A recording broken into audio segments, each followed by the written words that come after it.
नारायण नारायण। आज का विषय है भगवान को भूलना आत्महत्या ही। एक बार किसी मनुष्य ने मिठाई बनाने की विधि सिखाने के लिए एक विद्यालय खोला।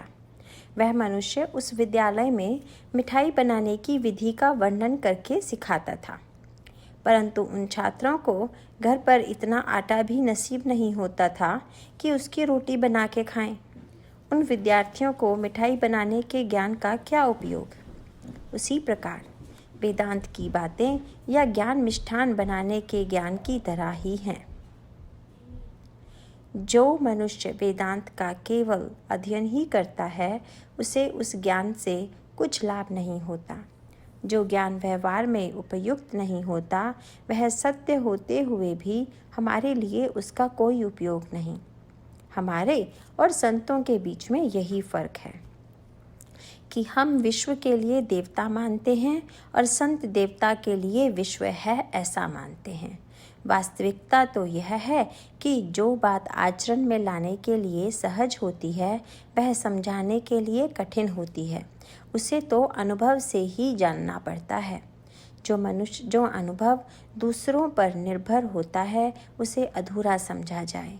मतलब यह है कि जब मिलावट करने पर कोई पदार्थ स्वाददार बनता है, तो यह माने कि दोनों पदार्थ अपूर्ण हैं।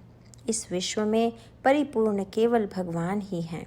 उसे भूलना आत्महत्या ही है। अतः हमेशा उनके समीप, उनके नाम स्मरण में रहने का प्रयास करें। सभी कीर्तनों का सार यही होता है, केवल प्रस्तुत करने की विधि भिन्न होती है। प्रभु राम ने सभी बंदरों को सीता जी की खोज करने के लिए कहा। हर कोई बंदर हूँ हूँ की ध्वनि करके खोज के लिए चला गया, लेकिन हनुमान जी बहुत तेज बुद्धि के थे। उन्होंने पूछा, सीता जी को कैसे पहचाने। तब श्री राम जी ने सीता जी का बहुत वर्णन किया। वह बहुत सुंदर है ऐसा कहा, किंतु हनुमान जी तो यह भी नहीं जानते थे कि सुंदर स्त्री कैसी दिखाई देती है। तब प्रभु श्री राम ने उससे कहा, जो मैं कह रहा हूँ वह शायद तुम्हें समझ नहीं रहा है, तो तुम एक बात ध्यान में रखो। जहाँ तुम्हें श्री राम नाम की ध्वनि लगातार सुनाई दे, वहीं सीता जी हैं ऐसा समझो। तब हनुमान जी को यह संकेत समझ गया।